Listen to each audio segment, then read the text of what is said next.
जी sir. आज माननीय supreme court के सामने राम मंदिर के सवाल पर आज दूसरी तारीख की सुनवाई के दौरान हम लोग आज उपस्थित हैं।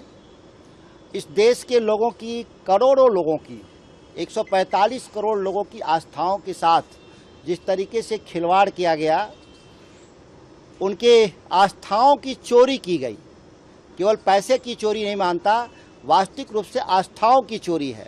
माननीय सुप्रीम कोर्ट के ही इसलिए आना पड़ा हमको कि माननीय सुप्रीम कोर्ट के ही आदेश से राम मंदिर का निर्माण हुआ और माननीय सुप्रीम कोर्ट के आदेश के निर्देश में आलोक में जो वहाँ कमेटियाँ बनाई गई, गृह मंत्रालय और प्रधानमंत्री जी के द्वारा, नृपेंद्र मिश्र वाली जो कमेटी थी, इस कदर भ्रष्टाचार में वो शामिल थे और पिछले 6 साल से लगातार वहाँ से कंप्लेन आ रहे थे कि जो देश भर में चंदा वसूली हुआ, जो रसीद छपे, जो रसीद कटे, उसके सही हिसाब नहीं आए हैं और व्यापक पैमाने पर पैसे गमन कर लिए गए हैं। अयोध्या तक वो पैसा पहुंचा ही नहीं।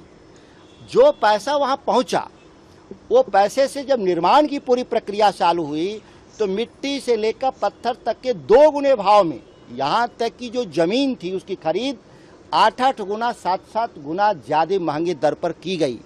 यह सारे साक्ष्य थे। उत्तर प्रदेश सरकार ने एक जांच समिति भी बनाई थी 2021 में, लीपापोती कर दिया गया और उन लोग जो अपराधी थे, चंपत राय, नृपेंद्र मिश्र जैसे लोग जो वहाँ बैठे हुए थे, उनका मन बढ़ता गया। वहाँ तक कि जो दान में चढ़ावा में पैसा, पहले दान की लूट हुई, फिर चढ़ावा जो आया उसके पैसे गायब कर दिए गए। एवरेज जो कहा गया है, आंकड़े हैं कि जितने श्रद्धालु वहाँ आए वो करीब 5 रुपये एवरेज केवल दान दिया। सच है कि आज 5 रुपये तो लोग भीख भी नहीं देते, वहाँ भी 10 रुपया देते हैं। तो ये पूरी जो लूट है 10,000 करोड़ की है। उसमें सीसीटीवी के जो फुटेज हैं, जो ज़्यादातर डिलीट कर दिए गए हैं सबूत के तौर पे, स्पाई कैमरे से जो कैप्चर है वो छोटा है। माननीय सुप्रीम कोर्ट में यही हमारा अपील है कि जो दान दिए गए हैं जो रसीद से, वो उसका पूरा वेबसाइट पर ट्रांसपेरेंट तरीके से उसको डिस्प्ले किया जाए कि देश के करोड़ों आस्थावान लोग अपना नाम देख सकें कि जो हमने पैसा चंदा में भेजा वो पहुंचा कि नहीं। जब तक ये नहीं होगा ट्रांसपेरेंट तरीके से, तब तक किसी को पता ही नहीं चलेगा कि किस स्तर पे लूट हुई है। आपने कई टीवी खबरों में, चैनलों में आपने देखा कि 200 चांदी के ईंट गायब हैं, सोना के गदा गायब हैं, सोना के ईंट गायब हैं। इस तरह से देखें तो ये अरबों रुपए का तो ये सोना चांदी वहाँ से गायब है।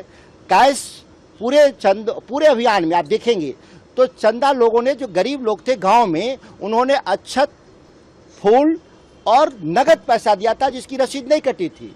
वो भी अरबों अरब रुपए था, उसका भी कोई हिसाब नहीं। तो इस तरह से देखें तो जो लूट हुआ है, माननीय सुप्रीम कोर्ट से में जो हम लोग आए हैं, हमारे जो एडवोकेट हैं सत्यम और साथ में बहुगुणा जी, ये सभी लोगों जो हमारी तरफ से आज खड़ा हो रहे हैं और भी वकील, हमारे सीनियर वकील खड़ा हो रहे हैं, सबको बधाई है कि माननीय सुप्रीम कोर्ट के सामने भगवान राम के अस्तित्व को पर जो सवाल खड़ा करने वाले लोग हैं, जो आरएसएस के, बीजेपी के लोग जो वहाँ पे बैठे हुए थे, विश्व हिंदू परिषद के लोग, इनको निश्चित तौर पे दंडित करने का काम सुप्रीम कोर्ट की कोई कमेटी बनाकर ही की जा सकती है।